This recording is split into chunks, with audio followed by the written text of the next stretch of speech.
3. Conhecimento e ação. Consideremos agora, de uma maneira mais particular, um dos principais aspectos da oposição que existe atualmente entre o espírito oriental e o espírito ocidental, e que é, mais geralmente, a do espírito tradicional e do espírito antitradicional, tal como foi explicado. Num certo ponto de vista, que é aliás um dos mais fundamentais, essa oposição aparece como a da contemplação e da ação, ou, para falar mais exatamente, como dizendo respeito aos lugares respectivos que convém atribuir a um e a outro destes dois termos.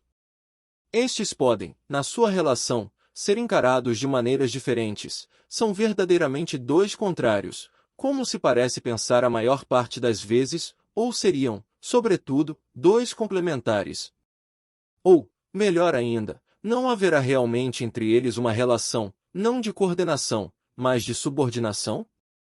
São esses os diferentes aspectos da questão, e esses aspectos referem-se a outros tantos pontos de vista, aliás de importância muito desigual, ainda que cada um possa se justificar sob certos aspectos e corresponda a uma certa ordem de realidade.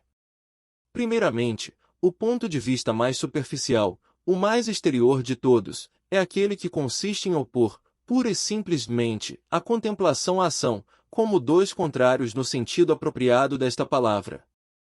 A oposição existe efetivamente nas aparências, isso é incontestável, e, no entanto, se ela fosse absolutamente irredutível, haveria uma incompatibilidade completa entre contemplação e ação, que, desse modo, nunca se poderiam encontrar reunidas. Ora, de fato não é bem assim, não há, pelo menos nos casos normais, povo, nem mesmo talvez indivíduo, que possa ser exclusivamente contemplativo ou ativo. A verdade é que há aí duas tendências em que uma ou outra dominam quase necessariamente, de tal modo que o desenvolvimento de uma parece efetuar-se em detrimento da outra, pela simples razão de que a atividade humana, entendida no seu sentido mais geral, não pode exercer-se igual e simultaneamente em todos os domínios e em todas as direções. É isso que dá a aparência de uma oposição, mas deve haver uma conciliação possível entre assim chamados contrários. De resto, poderemos dizer o mesmo para todos os contrários que deixam de o ser quando, para os observarmos, nos elevamos acima do nível em que a sua oposição tem toda a realidade. Quem diz oposição ou contraste diz, por isso mesmo, desarmonia ou desequilíbrio, ou seja, algo que só pode existir sob um ponto de vista relativo, particular e limitado, como já foi suficientemente indicado. Considerando a contemplação e a ação como complementares, colocamo-nos, então, num ponto de vista já mais profundo e mais verdadeiro que o precedente, porque a oposição se encontra aí conciliada e resolvida, com os dois termos equilibrando-se um pelo outro. Tratar-se-ia, então, segundo parece, de dois elementos igualmente necessários, que se completam e se apoiam mutuamente, e que constituem a dupla atividade, interior e exterior, de um único e mesmo ser, seja cada homem tomado em particular, seja a humanidade encarada coletivamente. Essa concepção é seguramente mais harmoniosa e satisfatória do que a primeira, no entanto, se atendêssemos exclusivamente a ela, seríamos tentados, em virtude da correlação assim estabelecida, a colocar no mesmo plano a contemplação e a ação, de tal modo que teríamos apenas que nos esforçar em manter a balança igual para ambas, sem nunca pôr a questão da superioridade de uma em relação à outra. O que mostra bem que tal ponto de vista é ainda insuficiente é que essa questão da superioridade, pelo contrário, efetivamente se coloca e sempre se colocou, qualquer que seja o sentido no qual se quis resolvê-la. O que importa nesse aspecto, de resto, não é o problema de uma predominância de fato, que é, afinal, questão de temperamento ou de raça, mas o que se poderia chamar uma predominância de direito, e as duas coisas só estão ligadas até certo ponto. Sem dúvida o reconhecimento da superioridade de uma das duas tendências incitará a desenvolvê-lo o mais possível, de preferência a outra, mas, na sua aplicação, é igualmente verdade que o lugar que terão a contemplação e a ação no conjunto da vida de um homem ou de um povo resultará sempre, em grande parte, da natureza própria deste, porque é preciso levar em conta as possibilidades particulares de cada um. É manifesto que a aptidão à contemplação está mais espalhada e mais geralmente desenvolvida entre os orientais. Não há provavelmente nenhum país onde o esteja tanto como na Índia, E é por isso que esse país é considerado o representante por excelência do que chamamos o espírito oriental. De outro lado, é incontestável que, de modo geral, a aptidão para a ação, ou a tendência que resulta dessa aptidão, é a que predomina entre os povos ocidentais, no que diz respeito à grande maioria dos indivíduos. Mesmo se essa tendência não estivesse exagerada e desviada como está atualmente, pelo menos subsistiria, de modo que a contemplação nunca pode vir a ser senão o caso de uma elite muito mais restrita. É por esse motivo que se diz muitas vezes, na Índia, que se o Ocidente voltasse a um estado normal e possuísse uma organização social regular, certamente encontrar-se-iam muitos kshatriyas, mas poucos brahmanes. 9. Todavia, isso seria o bastante para que tudo reentrasse na ordem, se a elite intelectual estivesse efetivamente constituída e se a sua supremacia fosse reconhecida, porque o poder espiritual não é de modo nenhum baseado sobre o número, cuja lei é a da matéria. Além disso, note-se bem que na Antiguidade, e sobretudo na Idade Média, a disposição natural para a ação, existente entre os ocidentais, não os impedia de reconhecer a superioridade da contemplação, ou seja, da inteligência pura. Por que é que não acontece o mesmo na época moderna? Será porque os ocidentais, desenvolvendo desmedidamente as suas faculdades de ação, chegaram a ponto de perder a sua intelectualidade, e, para se consolar, inventaram teorias que situam a ação acima de tudo, chegando mesmo, com o pragmatismo, a negar que exista o que quer que seja de válido fora dela, ou, pelo contrário, foi esta maneira de ver que, tendo inicialmente prevalecido, conduziu à atrofia intelectual que hoje constatamos. Nas duas hipóteses, e também no caso bastante provável de que a verdade se encontre numa combinação de uma e outra, os resultados são exatamente os mesmos, as coisas chegaram a tal ponto que é tempo de reagir. É aqui, direi mais uma vez, que o Oriente pode vir em auxílio do Ocidente, se este realmente o desejar, não para lhe impor concepções que lhe são estranhas, como alguns parecem recear, mas sim para o ajudar a reencontrar a sua própria tradição, cujo sentido ele perdeu. Poder-se-ia dizer que a antítese do Oriente e do Ocidente, no estado atual das coisas, consiste em que o Oriente mantém a superioridade da contemplação sobre a ação, enquanto o Ocidente moderno afirma, pelo contrário, a superioridade da ação sobre a contemplação. Aqui já não se trata, como quando se falava simplesmente de oposição ou de complementaridade, portanto de uma relação de coordenação entre os dois termos em presença, de pontos de vista que podem ter cada qual a sua razão de existir e ser aceito, pelo menos como expressão de uma certa verdade relativa.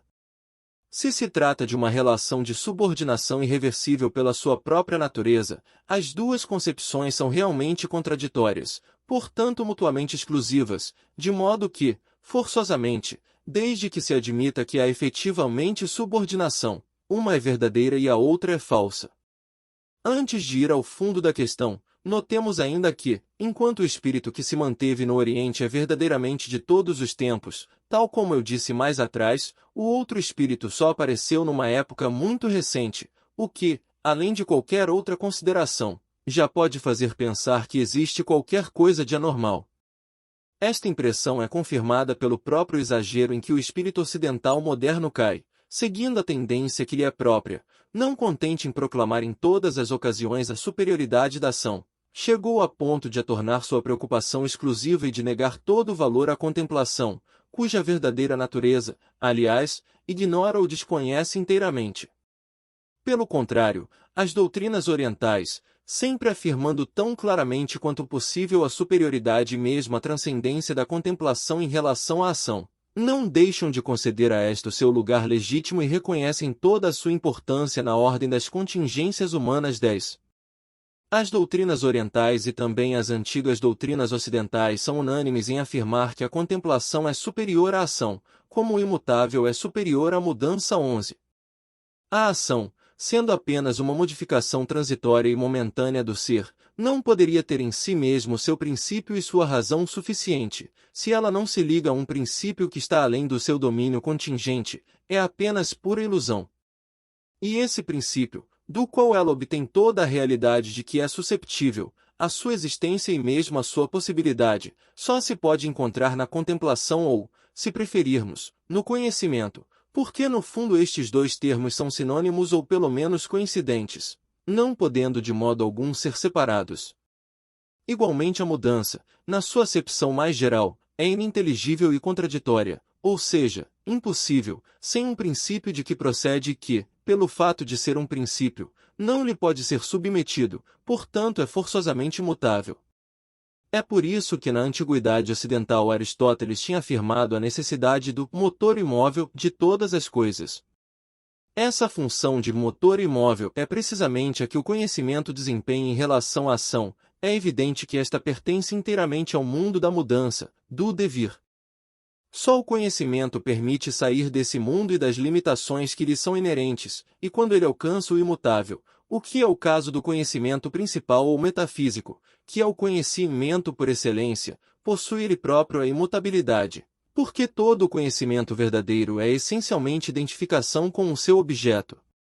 É justamente isso que ignoram os ocidentais modernos que, em matéria de conhecimento, não veem mais do que o conhecimento racional e discursivo, portanto indireto e imperfeito, o que se poderia chamar de conhecimento por reflexo.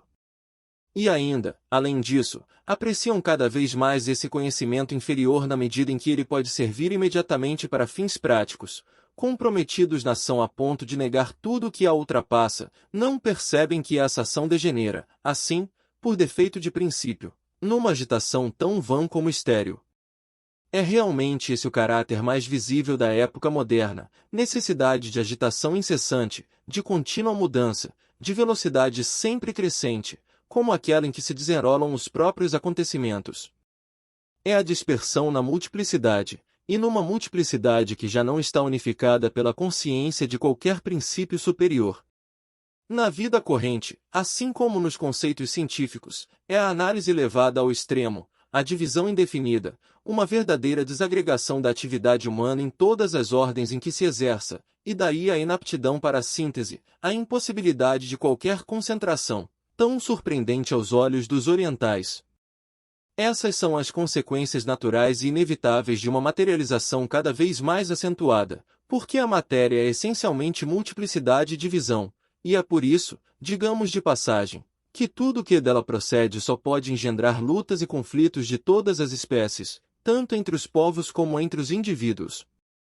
Quanto mais nos afundamos na matéria, mais os elementos de divisão e de oposição se acentuam e se ampliam, inversamente. Quanto mais nos elevamos em direção à espiritualidade pura, tanto mais nos aproximamos da unidade, que só pode ser plenamente realizada pela consciência dos princípios universais. O mais estranho é que o movimento e a mudança são verdadeiramente procurados por si mesmos, e não tendo em vista um fim qualquer ao qual poderiam conduzir, e este fato resulta diretamente da absorção de todas as faculdades humanas pela ação exterior, cujo caráter momentâneo assinalei há pouco.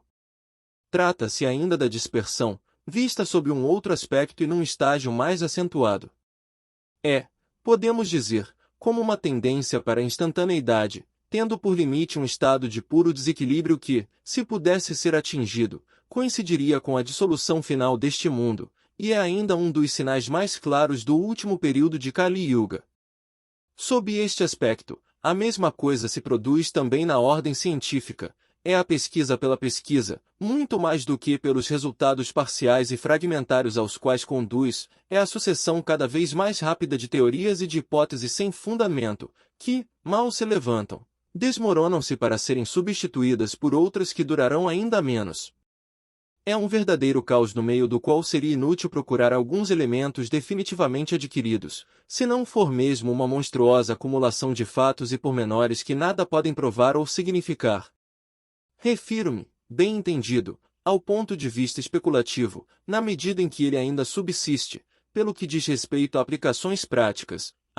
pelo contrário, resultados incontestáveis.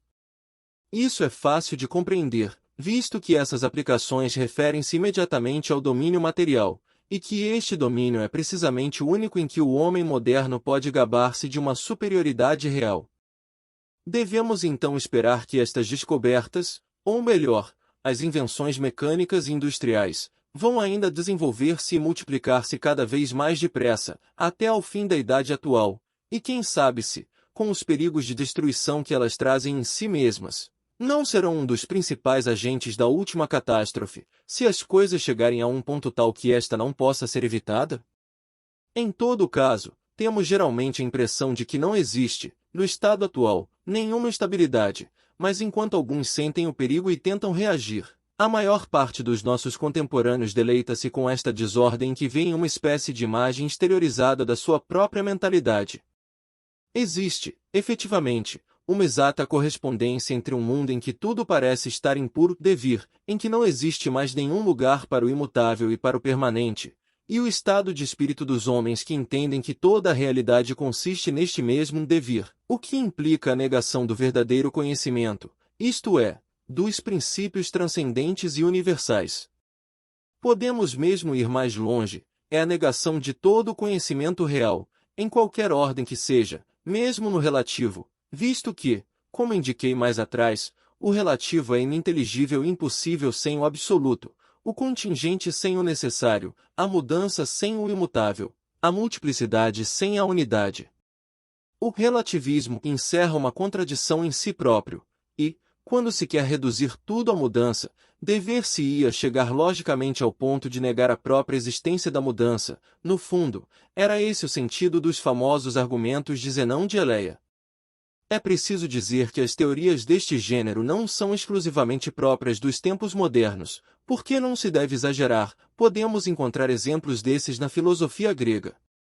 O caso de Heráclito com o seu fluxo universal é o mais conhecido neste aspecto, foi mesmo o que levou os eleatas a combaterem estes conceitos, assim como os dos atomistas, por uma espécie de redução ao absurdo. Na própria Índia encontrou-se algo comparável, mas, bem entendido, num ponto de vista diferente do da filosofia.